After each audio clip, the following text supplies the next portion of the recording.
Hello everybody, welcome back once again. Got another Clair Obscur Expedition 33 video here. I am going to be talking a bit about farming the color of Lumina. Now this is the chromatic danseuse. Keep in mind that you can actually do this during Act 2, right after the story events in Old Lumiere. Now I don't recommend doing this then though, because it is so much less efficient. The big problem, of course, with Act 2 is that we've got a damage cap of 9,999 for every hit. And unfortunately, we're just not able to take out the clones in a timely manner. So, again, I would just recommend saving the danseuse, or the chromatic danseuse here, until Act 3. There's just so much more that also that's available to us in terms of Pictos, in terms of like bumping up Verso's damage, that it just makes so much more sense to just wait until Act 3. I will say though, if you do decide to do this during Act 2, one of the things that I would recommend is not having an elemental weapon, at least not a fire or ice. I think that the Cultum is a good weapon during Act 2 if you want to do this.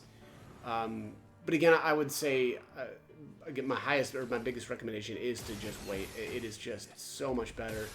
I've got some footage here coming up of kind of essentially the victory for this here. I think I got like 1,240 color of luminas over the course of a half an hour.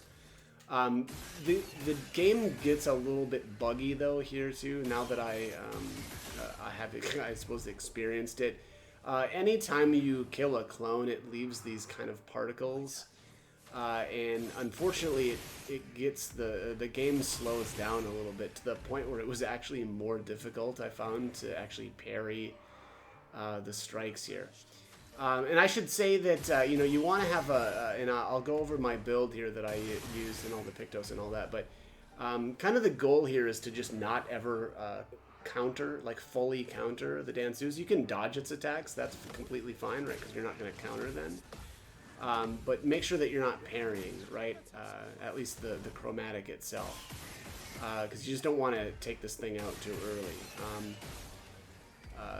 Again, and that, obviously the goal here is basically to just kill the clones, because every kill on the clones, I believe, is 5 color of lumina, and that obviously adds up, right? So we just keep killing clone after clone here, and it just racks up those the color of luminas for us. So, but yeah, here I'll toss in some footage also of the build here. I'll go over all the different Pictos and the weapon that I think is obviously the best for this, which is the Contorso.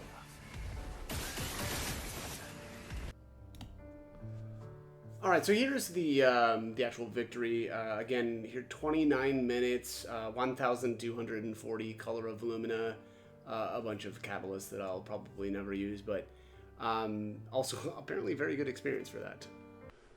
All right, let's talk a bit about the weapon, the build, Pictos, Lumina, all that. First of all, Contorso. You want to have this weapon. This is by far the best weapon to farm these. Because of the level 20 ability, they're triggering the lightning strike on critical hits.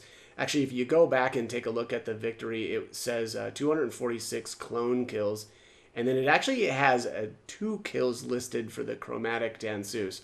Obviously, there's only one chromatic danseuse, but because of that lightning strike triggering on the kill shot, it doubles up the kill, which of course then doubles up the rewards. So definitely recommend using this weapon. It seems a little buggy, right? Because we shouldn't really. I feel like we probably shouldn't really be getting credit for 2 kills because of that lightning strike. But hey, doubling up our Lumina is kind of a no-brainer. All right, so I've got Cheater, Longer Shell, and Anti-Burn on for my Pictos. Most of this is just because of the stats. I don't, of course, Cheater is very good. Also, Anti-Burn is a good Lumina to have equipped for this battle as well. I think, and I didn't actually test this out without having Anti-Burn, but I'm guessing that the Chromatic Danseuse does burn you if you're not successful with your parries while it's in its fire stance. Again, I didn't actually test that out, but that's my guess, because it does freeze you in its ice stance. So definitely recommend having that on. So again, in addition to anti-burn, I would definitely recommend putting anti-freeze on. And again, because in its ice stance, it definitely does freeze you. Augmented aim is a no-brainer. Augmented counter 1 and 2, though, are not needed. You're not really going to be countering anything in that battle, and you certainly don't want to counter the Chromatic Danseuse, because I think I don't know if I one-shot her when I countered, but it was pretty close. So very, very dangerous to have these on, and I definitely would recommend not doing that. Burn affinity isn't super needed here because you're really not going to be burning much. So you can probably do without this, but I've got it on just for a little bit of damage, because every once in a while one of my free aim shots will trigger burn, so you get a little bit more damage out of that. But again, not really needed.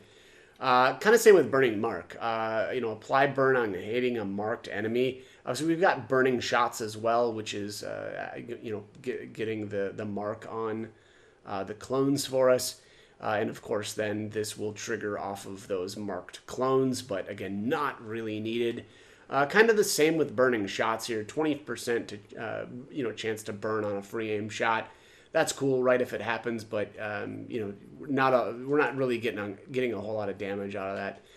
Dead energy 1 and 2 though are very good for this. Obviously, we're going to be killing those clones, and killing that first clone then will restore 6 AP for you, which is pretty huge.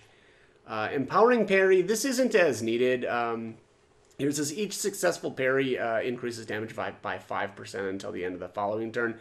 I just don't really think that you need the damage from this.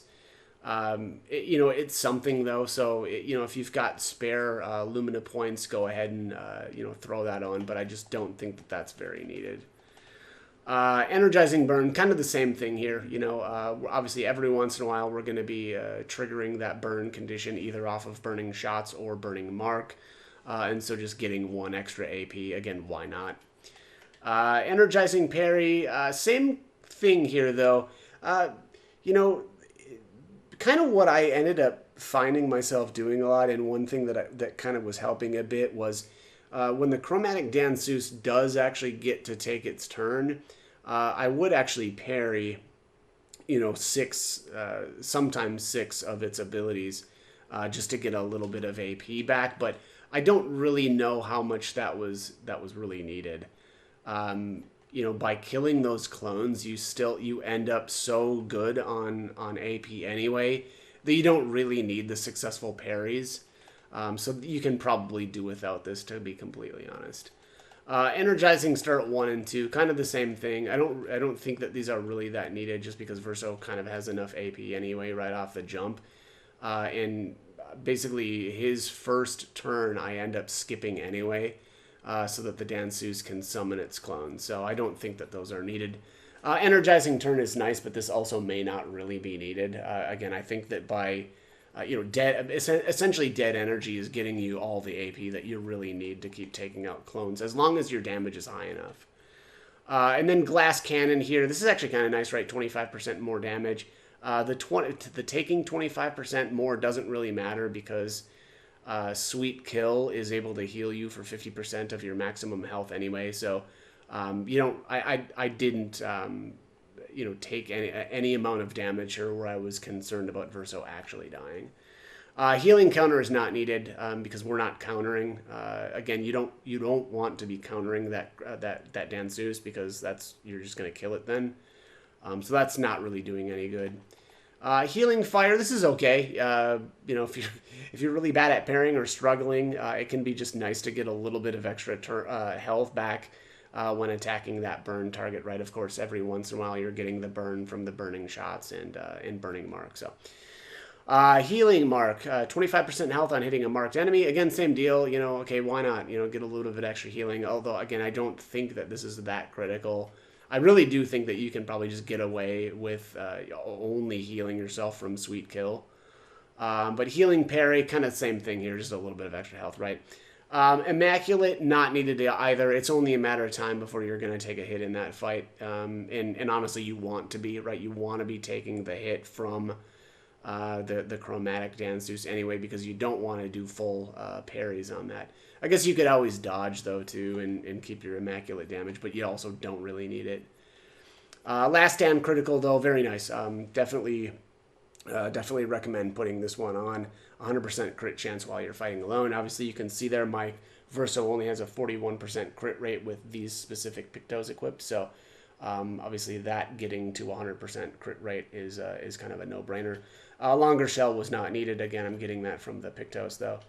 Marking shots, already kind of talk about this. This is great, right? The majority of what we're doing here is free aim shots anyway, so anything that is either increasing the damage or kind of giving you some added benefit by using free aim shots makes sense. Painted power, painted power is huge here. This is what makes this so much more efficient than doing it in Act 2. I actually did try it out a little bit, and you just really can't take the clones down quick enough to make it, I would argue, very worthwhile. I mean, you can do it, but it's just a ton of extra work, and it's just so much more efficient. And again, keep in mind that also as with all of the chromatics in the game, they don't respawn, and so once you kill the chromatic, you can't go back and take it out again in that playthrough. So this is kind of a one-time deal. So, I would argue do it when it makes the most sense. Piercing shot, again, just kind of makes sense here. 25% increased free aim damage. Powerful shot, same deal. 20% chance, though, to gain powerful on free aim shots. That is great. Basically, you're just going to always have powerful because, you're using so many free aim shots every turn. So that's a really, really good Pictos for this. Recovery, this isn't that needed, but I threw it on here anyway just because, right? 10% health on turn start. He was getting, right around 800 health due to recovery. But again, honestly, not that needed. Rewarding mark, already talked about this. This works really well, of course, with marking shots. Just giving you a little bit of extra AP. It's obviously more needed if your damage isn't good enough. Like if your Contorso is, quite a bit lower level than mine or something like that. That could help out a little bit more, right? Because you just need a little bit more AP to take out those clones. But SOS Shell, I think, makes a little bit of sense. I don't know that I ever really fell down below 50% health in this battle, but why not, right? If you're struggling or having problems parrying, that can be good. Sniper, another kind of a no-brainer, right? We're using free aim shots constantly, so the first one doing 200% increased damage makes a lot of sense. Solidifying, similar to SOS Shell here, you might as well throw that on. You're only going to get the 2 shields once per battle, so it's not really going to make or break you, but can be kind of a, just a nice little bonus there for if you're struggling with your pairing. Solo Fighter's a no-brainer. Sweet Kill, again, this is where I would argue the vast majority of the healing is going to come from. Anytime you take out a clone, you're restoring 50% of your health. That's, again, just really, really good for this, and can keep Verso, quite healthy. Teamwork, of course, even though we're fighting alone, we're still getting the 10% increased damage. So why not throw that on? And then, of course, warming up makes a lot of sense here, too, where the battle is going to be, many, many turns. So you might as well just toss that on and get a little bit of extra damage. But anyways, that is it. I don't know what I don't know. I could probably have done this with, like, right around 200, I would guess, Lumina points. You might be able to get away with doing this, quite a bit less even than that, but I wouldn't go too much lower because you're gonna probably be struggling a little bit more. But anyways, that is it. That is my opinion for the kind of the best spot to be farming the Lumina points in the game. But as always, I hope the guide was helpful, and thanks for watching.